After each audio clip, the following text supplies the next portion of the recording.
Adrian Wojnarowski, Yahoo Sports NBA writer for The Vertical. They did great. Really great coverage there.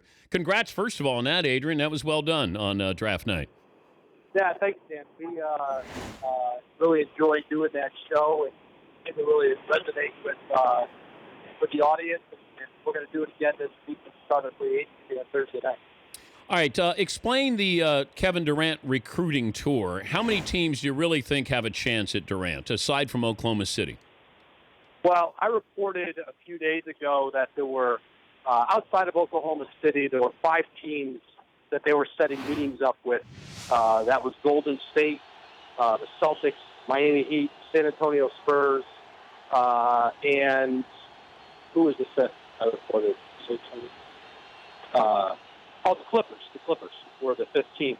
I think that Oklahoma City remains a very strong favorite to keep him on a one-year deal. I'm told that even if he were to sign elsewhere, he would still do it on a one-year deal and then come up in free agency again next year. Golden State right now, sources have told me, is the one team going into the meetings that he has the most interest in. The situation's the most intriguing to him. But Oklahoma City remains a very strong favorite to keep him on another one-year deal. He likes the trade that they made. He was very excited to get Victor Oladipo from Orlando. That's actually a plus for him. But I think it's going to be very hard to go into a meeting and get him to leave Oklahoma City. He may not even take visits to any of these places. He probably won't, unless he decides he wants to go further with a particular team. But there's no schedule right now for him to go out and do any kind of tour. Well, I'm trying to understand what are they pitching Kevin Durant? I think a lot of people are pitching for next year. I think a lot of the teams going in there feel like it's going to be very hard to get him to leave right now. But a lot of teams, my sense with them is they feel like they're probably pitching for next year's free agency with him.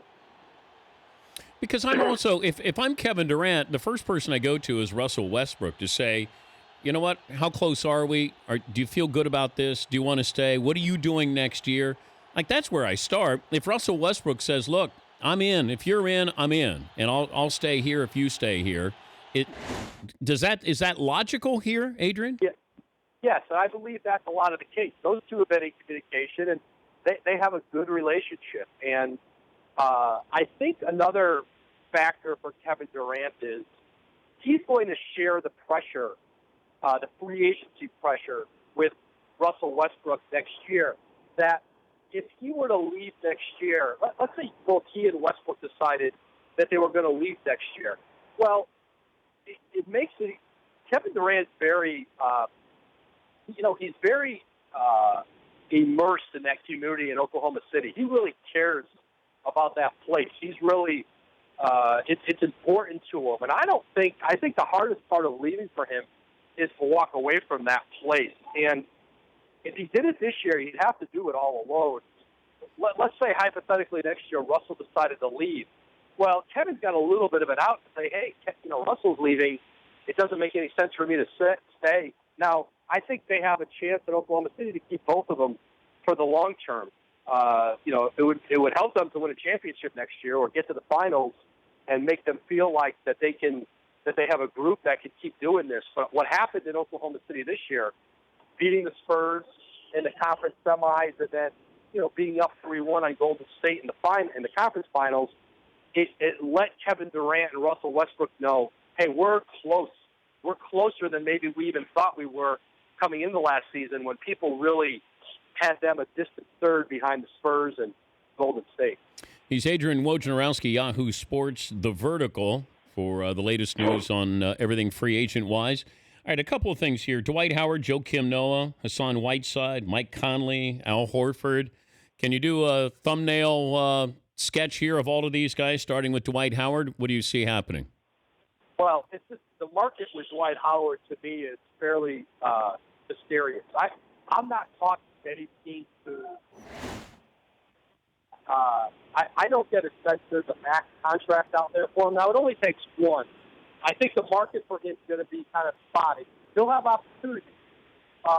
But Dwight wants like that full 4-year max. I'm not sure that's out there for him. Maybe a 1-year or a 2-year deal at a very high number. But I don't know that there's teams that are going to go for 4 years with him. Mike Conley, Al Horford, excuse me, Bless you. Horford, Connolly, Nick Batum, and Charlotte, those are all players that getting the 5-year contract where they currently are at a very high number.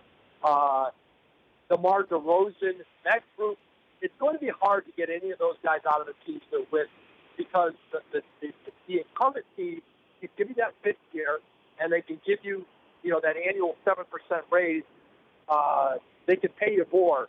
And I think that's a factor with all those teams, that if those guys are going to get close to the max or the max where they are, I think all those teams have a very strong chance right now to keep the guys. Hassan Whiteside's interesting. I think there are max offers out there for Whiteside. The Lakers have strong interest. Portland has a strong interest in him.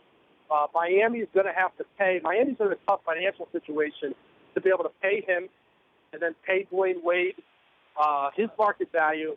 And then watch out with Miami. They have a restricted free agent, Tyler Johnson, who there's a lot of interest in out there. And if Tyler Johnson gets a big offer sheet from somebody, will Miami be able to match it and keep him? Adrian, I know it's busy times for you. We do appreciate you joining us, and congrats again with the Vertical. Yeah, thanks. I really appreciate it. Anytime, man. Adrian Wojnarowski, Yahoo Sports with the Vertical. The Dan Patrick Show, weekday mornings on Audience.